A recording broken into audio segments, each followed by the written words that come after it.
Welcome to RFC Diaspora. How you doing? How's been life? It's good to just be with you again and to get into the Word of God to encourage and lift you up. Today, let's do this. Look ahead. Look ahead. I'm asking you to look ahead and not just look at what's just before you. Take your head up and look ahead. When I say look ahead, I don't mean that physically speaking in your room or something. But of course, if you're in a room, you look up, look ahead. I'm asking you to look ahead and see beyond where you are. Let me go to give you a story in the Bible of a man called Gideon. All of us know the story of Gideon, who was drafted by God to fight the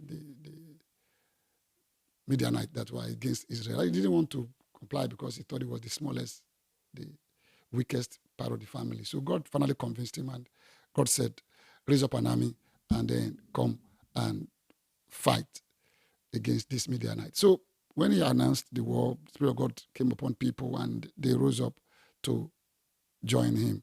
Let's read the story from the Bible. It says this: so Jerubbaal, that is Gideon, and his army got up early and went as far as the spring of Harod. The armies of Midian were camped north of them in the valley near the hill of Moreh. The Lord said to Gideon, you have too many warriors with you. If I let all of you fight the Midianites, Israel will boast to me that they saved themselves by their own strength. Therefore, tell the people, whoever is timid or afraid may leave this mountain and go home. So 32,000 of them went home, leaving only 10,000 who are willing to fight. Amazing. Did you hear that? I mean, God said, who is afraid, who is timid, run home. And 22K, 22,000 left. Think about that. 10,000 were remaining.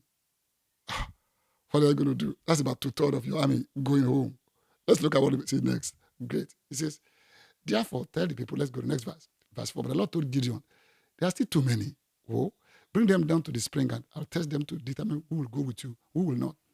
When Gideon took his warriors down to the water, the Lord told him, divide the men into two groups. In one group, put all those who cup water in their hands, lap it up with their tongues, like dogs. In the other group, put all those who kneel down and drink with their mouth in the stream. Only 300 of the men drank from their hands. All the others got down on their knees and drank with their mouth in the stream. The Lord told Gideon, with these 300 men, I will rescue you and give you victory over the Midianite. Send all the others home. Wow.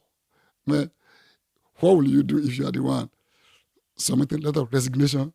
You go into army with 31 out of 32,000 reduced to 300. What kind of warfare is that? That's signing up for murder or death by fire on his squad. But God said, I want 300. Let's look at the criteria that God used to pick these 300. 10,000 were ready to fight. God said, there's still too many. Let's go to the river. And he asked them to drink from the river.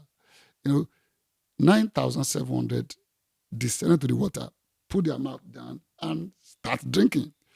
But the 300, they were looking up, took water with their, palm of their hand and drink like this. They are looking ahead. What's that?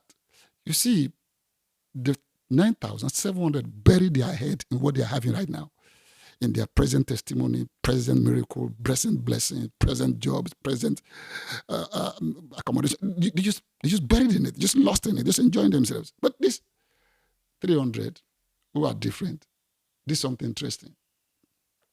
They took water. They knew that the blessing they have right now is not everything. It's not all there is to have. Did you hear what I just said? They looked ahead. They were saying, Papa, what is next? Is that what you are saying?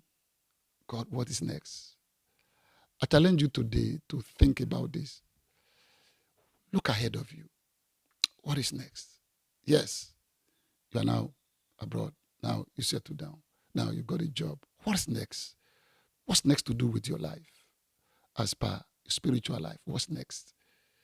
Are you looking ahead as per your emotional life, your home, your marriage? What's next?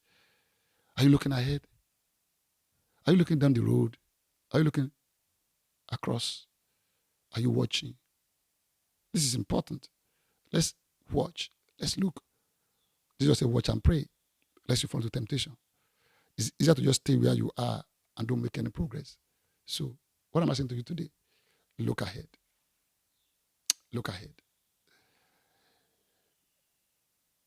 Things are good, but don't bury yourself in it. Look ahead. Pray. Seek God. What's next, Papa? Abba, Father, what's next? Look.